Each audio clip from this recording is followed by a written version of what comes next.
नमस्कार साथियों, आपका स्वागत है हमारे YouTube चैनल में।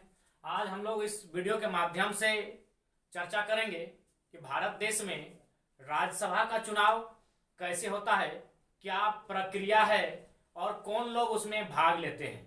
तो सबसे पहले आपको जानना चाहिए और संभवतः आप लोग जानते हैं कि भारत का जो संसद है वो 3 चीजों से परिपूर्ण होता है: राष्ट्रपति, राज्यसभा के सदस्य और लोकसभा के सदस्य। तो राष्ट्रपति चुनाव कैसे होता है इसके बारे में हम लोग पढ़ चुके हैं। अब हम लोग बात करते हैं राज्यसभा।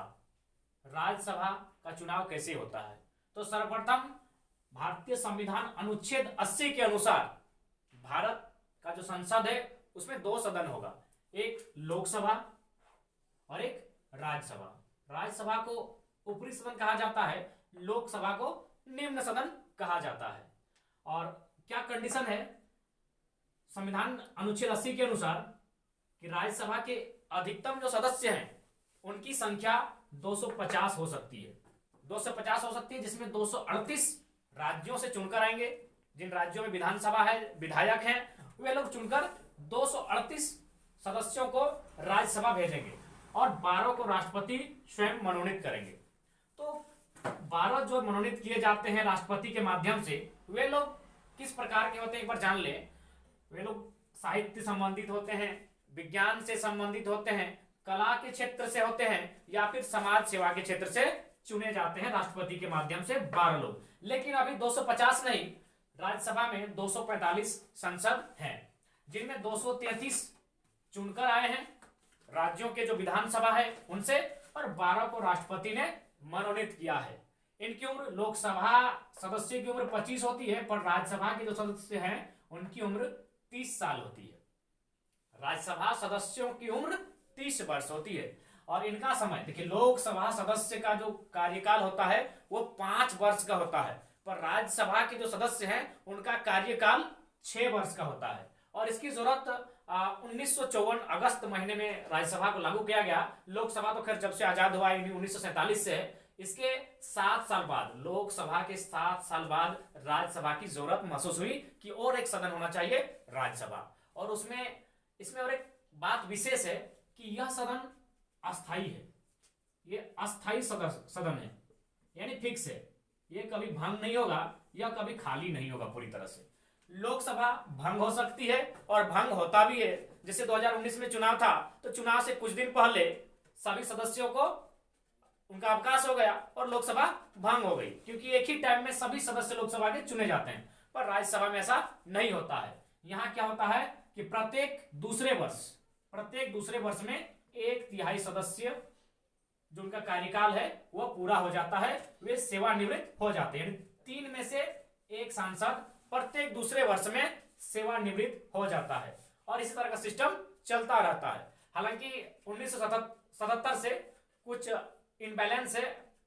इसलिए इनबैलेंस है क्योंकि राज्यसभा के जो सदस्य चुने जाते हैं वे लोग विधानसभा से चुने जाते हैं। और कहीं कहीं आपने पढ़ा होगा, झारखंड में भी कई बार हुआ है कि राष्ट्रपति शासन लागू रहा है। तो राष्ट्रपति शासन होगा, यानी उस टाइम विधानसभा का पावर थोड़ा सा कम रहता है, पावर ही नहीं रहता है, राष्ट्रपति शासन राज्यपाल का पावर होता है। तो इस कारण विधानसभा बहुत राज्यों का डिस्टर्ब हुआ है, अनबैलेंस हुआ है। और अनबैलेंस होने के कारण ही राज्यसभा जो प्रत्येक दूसरे वर्ष 1/3 सदस्य सेवानिवृत्त होने का जो रूल है वह थोड़ा सा अभी भी अनबैलेंस चल रहा है। तो लेकिन सामान्यता अगर हम लोग गौर करें तो हम लोग यही इसका रूल है, प्रक्रिया है कि प्रत्येक दूसरे साल, जैसे अभी 2021 चल रहा है, तो 2023 में क्या होगा, 1/3 सदस्य राज्यसभा के ऑटोमेटिकली, उसका सिस्टम में ऐसा सेटिंग है कि वे लोग सेवानिवृत्त हो जाएंगे। चलिए दोस्तों, अब वीडियो में आगे बढ़ते हैं और जानते हैं कि इसमें वोटिंग, एक जो सांसद, राज्यसभा सांसद चुनकर जाता है उसे जीत के लिए कितना वोट लाना पड़ेगा। तो सबसे पहले यह बात जान लीजिए कि इसमें क्या होता है, जितना भी पोस्ट खाली होता है, जैसे एक टाइम पीरियड में उत्तर प्रदेश में 10 सीट खाली हो गया, तो 10 सीटों में 10 पद के लिए अलग अलग विधायक अलग अलग वोट नहीं देंगे, एक विधायक एक ही बार वोट देगा। अगर ऐसा होता तो क्या होता है, जिसका सरकार है वही लोग हमेशा जीत कर जाते हैं। क्योंकि अगर सभी पोस्ट के लिए अलग अलग वोट होता, जिसे होता है पंचायत चुनाव में, आप मुखिया को अलग वोट देते हैं, जिला परिषद को अलग वोट देते हैं, वार्ड सदस्य को अलग वोट देते हैं और पंचायत समिति सदस्य को अलग वोट देते हैं, यानी 4 पद 4 वोट जनता देती है अलग अलग प्रकार से। लेकिन राज्यसभा के चुनाव में ऐसा नहीं होता है। अगर 4 सीट भी खाली हुआ है तो एक ही वोट देंगे।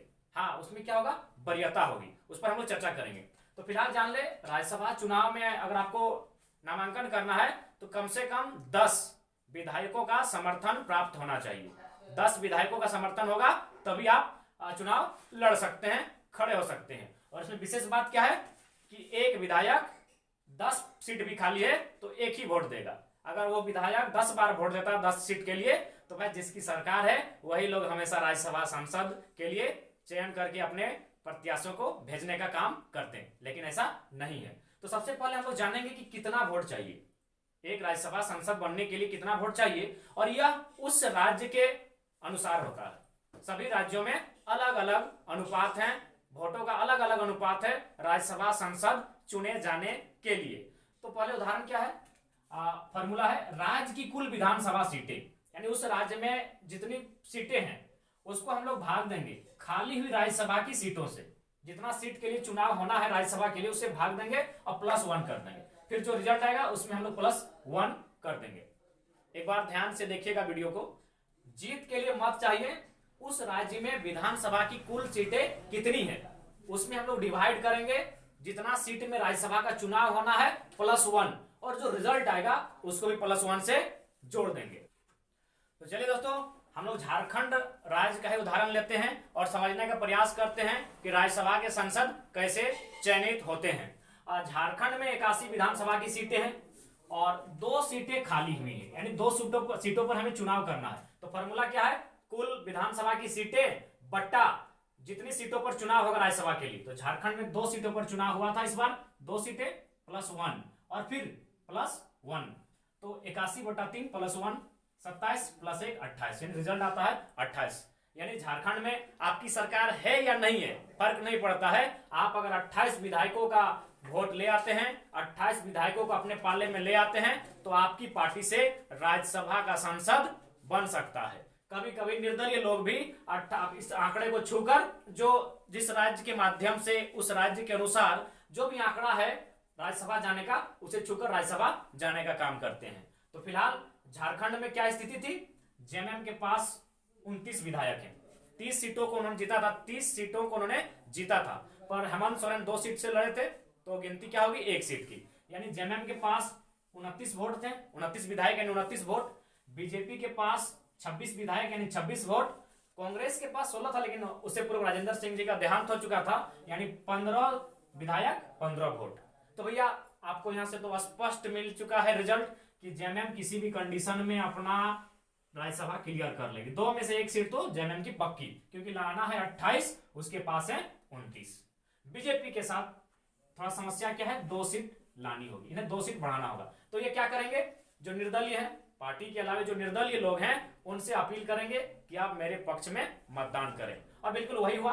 सरयू राय जो निर्दलीय लड़े थे और आजसू पार्टी, उन्होंने भी इनका समर्थन किया, तो इनका हो गया, ये आंकड़ा बनके सामने आया और इन्होंने 31, और जेएमएम को भी कहीं से वोट मिला, शायद कि आरजेडी का वोट मिला था, और इनका आंकड़ा था 30। और कांग्रेस ने भी 3 वोट इधर उधर से लाए थे। अब वो तो फिर अंदरूनी बात है कि किस निर्दलीय विधायक ने इनको 3 वोट दिया। तो ये अंतिम आंकड़ा था झारखंड के राज्यसभा चुनाव का। तो ये दोनों क्लियर हो गए, 2 ही सीट था राज्यसभा के लिए, तो ये इन दोनों ने कह सकते हैं राज्यसभा के लिए अपना स्थान सुरक्षित कर लिया। और राज्यसभा चुनाव में क्या होता है उसको थोड़ा सा हम लोग समझेंगे कि वोटिंग कैसे होती है। ये तो हमने झारखंड को उदाहरण दिया कि कैसे मूल्य निकालना है, कितना वोट लाने से राज्यसभा सांसद बना जा सकता है। तो झारखंड के अनुसार 28, क्योंकि झारखंड में एक पीरियड में 2 सीट खाली होती है और प्रत्येक 2 साल में 20 में खाली हुआ है, अब 2022 में भी 2 सीटें खाली होंगी, और उस टाइम भी कितना चाहिएगा, 28 वोट चाहिए झारखंड से अगर किसी को राज्यसभा सांसद बनना है। तो वीडियो में हम लोग आगे बढ़ते हैं कि किस प्रकार वोटिंग की जाती है। मैंने आपको पहले कहा कि पंचायत चुनाव में क्या होता है, 4 पोस्ट होते हैं, तो जनता क्या करती है, 4 बार अलग अलग बैलेट पेपर में वोट डालती है। लेकिन राज्यसभा के चुनाव में ऐसा नहीं होता है, उनको एक ही बैलेट पेपर दिया जाता है वोटिंग करने के लिए। वे लोग उसी में क्या करते हैं, वरीयता देते हैं, जिसको हम लोग प्रीफरेंस कहते हैं, वरीयता के आधार पर। तो जैसे कि मान के चलिए विधायक वोट देने के लिए गया, अब मान के चलिए उसको लगा कि नहीं बी को हम राज्यसभा सांसद बनाना चाहते हैं, तो उसको दिया फर्स्ट चॉइस।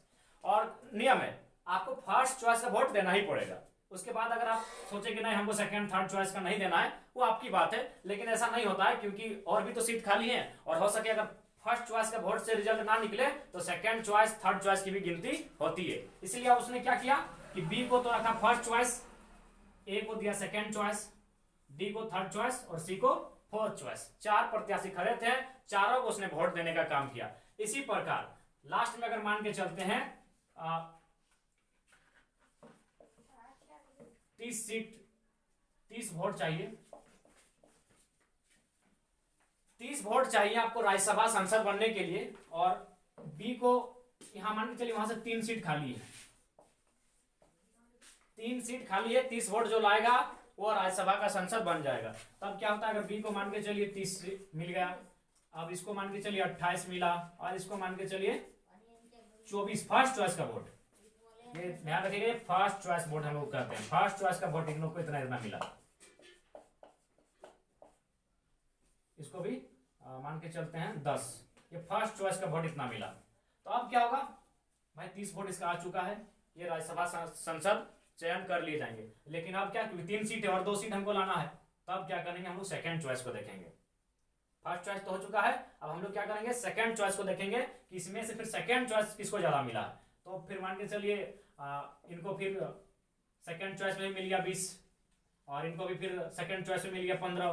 तो ये क्या हुआ अपना जो आंकड़ा था उसको पार कर चुके हैं, अब ये भी राज्यसभा के सांसद रह जाएंगे। तो इस प्रकार वोटों की गिनती होती है। पहले फर्स्ट चॉइस होता है, अगर फर्स्ट चॉइस में आप निर्धारित आंकड़ा नहीं पार करते हैं तो जो लोगों ने आपको सेकंड चॉइस में रखा है उसकी गिनती, और उसको हम लोग दूसरे चरण की मतगणना भी करते हैं। तो इसी प्रकार राज्यसभा के जो सदस्य हैं वह चुनकर सामने आते हैं।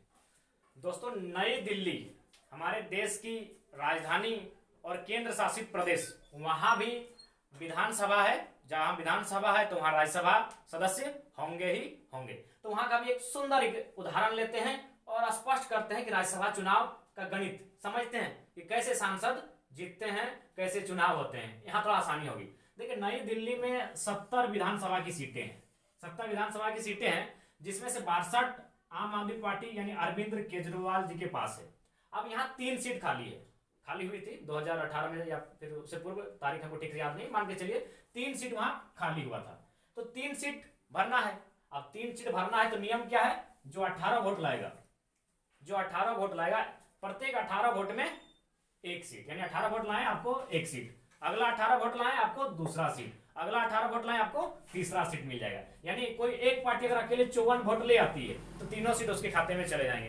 तो यहाँ पर आंकड़ा देख ही रहे, 62 विधायक हैं आम आदमी पार्टी के साथ, तो यहाँ तो चुनाव लड़ने का सवाल ही पैदा नहीं होता है। यहाँ बीजेपी उसकी विपक्षी पार्टी है, ये लड़ेगी नहीं, क्योंकि मैंने पहले कहा राज्यसभा का चुनाव अप्रत्यक्ष चुनाव होता है। इसमें 95% चुनाव जीत जो है चुनाव से पहले तय हो जाते हैं कि कौन सा जीतने वाला है, कौन सी पार्टी के कितने सांसद जीतने वाले हैं, क्योंकि विधायक वहां वोट देते हैं और आपके पास ज्यादा विधायक है तो आप ही जीतेंगे, तो पहले ही तय हो जाता है। तो एकदम छोटा सा गणित समझिए कि वहां दिल्ली में 70 सीटें हैं विधानसभा की, यहाँ 70 विधायक हैं, 62 सीट आम आदमी पार्टी के पास है, 8 सीट बीजेपी के पास है, और कितना सीट चाहिए राज्यसभा सांसद बनने के लिए 18, खाली कितना है 3 सीट। तो 18 या 54 सीट तो अकेले आम आदमी पार्टी के पास है, आम आदमी पार्टी के पास अकेले 54 सीट से अधिक है। तो अब सवाल ही नहीं है, तीनों का तीनों सीट इसी के झोली में जाएगा। और वही हुआ, यहाँ चुनाव करने की आवश्यकता ही नहीं, क्योंकि आपको चुनाव लड़ने के लिए भी कम से कम 10 विधायकों का समर्थन चाहिए, और यहाँ बीजेपी के पास 10 विधायकों का समर्थन भी नहीं है, तो ये खड़ा भी नहीं हो सकती है। 62 विधायक अकेले आम आदमी पार्टी के पास है, बीजेपी का यहाँ चुनाव में भाग लेना ही इम्पॉसिबल है, वो खड़ा ही नहीं हो पाएगी। तो इसलिए 62 में से 54 वोट लाने थे, 54 वोट उसके इजी आ गए। जब 62 विधायक 54 क्यों नहीं आएगा, 54 जिनका होता है वे लोग 62 लाते हैं, तो इनको तो 62 में 54 लाना था। 54 वोट जैसे ही आया, तीनों सीट आम आदमी पार्टी के खाते में। तो यही गणित होता है राज्यसभा चुनाव का। वहां जितना सीट खाली होता है, और उस खाली सीट को हम लोग क्या करते हैं, जैसे टोटल है आपका 70, तो खाली सीट 3 है, नीचे 3 देंगे, फिर +1 देंगे, और जो भी रिजल्ट आएगा 70/4, लगभग 17 के आसपास आएगा रिजल्ट, क्योंकि पूर्ण में लिया जाता है और फॉर्मूला का फिर 1, यानी 17 और 1 18। इसी प्रकार हर राज्यों में जो आपके राज्यसभा सदस्य चयन किए जाते हैं उनका गणित होता है, और इसी प्रकार जिसके पास विधायकों की संख्या ज्यादा होती है और अगर नहीं हो तो निर्दलीय विधायकों को मनाकर अपने पाले में करके अपनी पार्टी का राज्यसभा सदस्य बनाते हैं। तो आशा करते हैं आपको आसान शब्दों में समझ आया होगा कि भारत एक लोकतांत्रिक देश है, और कम से कम आपके पास जानकारी होनी चाहिए कि राष्ट्रपति का चुनाव कैसे होता है, राज्यसभा का चुनाव कैसे होता है, लोकसभा का चुनाव कैसे होता है। और इसको हेयर फॉर्मूला भी कहा जाता है, क्योंकि 1857 में इंग्लैंड के अंग्रेज हेयर ने ही इस गिनती को, ये जो गिनती का फॉर्मूला है उन्हीं की देन है, इसीलिए इस पद्धति को हेयर फॉर्मूला भी कहा जाता है। और इस चुनाव प्रक्रिया को एकल संक्रमणीय मत पद्धति कहा जाता है। ये प्रत्येक राज्य में उस राज्य की जनसंख्या के अनुसार सीटों को आवंटन किया गया है। राज्यसभा, जिसे एक बार हम लोग फिर दोहराएंगे, यह ऊपरी सदन होता है जिसमें अभी भारत में 245 सीटें हैं, 233 चुनकर गए हैं, 12 को राष्ट्रपति ने स्वयं मनोनीत किया है। उनकी कार्यकाल 6 वर्षों का होता है, और विशेष बात, प्रत्येक दूसरे वर्ष 1/3 सीट खाली हो जाते हैं, इसलिए राज्यसभा कभी भंग नहीं होती है। यह कभी खाली पूरी तरह से नहीं होती है। लोकसभा 5 साल में एक बार भंग होती है, राज्यसभा कभी भंग नहीं होती है, क्योंकि जैसे ही दूसरा साल आया 1/3 सीट खाली हो जाएंगे, वहां फिर नए भर जाएंगे, फिर अगला 2 साल आएगा 1/3 सीट खाली हो जाएंगे। इस प्रकार यह प्रक्रिया चलता रहेगा। राज्यसभा को ऊपरी सदन कहा जाता है और लोकसभा को निम्न सदन। हालांकि वास्तविक शक्ति लोकसभा के पास ही होती है, लेकिन राज्यसभा का भी अपना अलग महत्व होता है। और जो प्रधानमंत्री देश के बनते हैं वो दोनों सदनों से बनते हैं, लोकसभा से भी बनते हैं और राज्यसभा से भी बनते हैं। और डॉक्टर मनमोहन सिंह जो थे हमारे देश के पूर्व प्रधानमंत्री, जो 2 बार प्रधानमंत्री बने, वे राज्यसभा के सदस्य थे। तो आशा करते हैं आपको वीडियो अच्छा लगा। जय हिंद, जय भारत।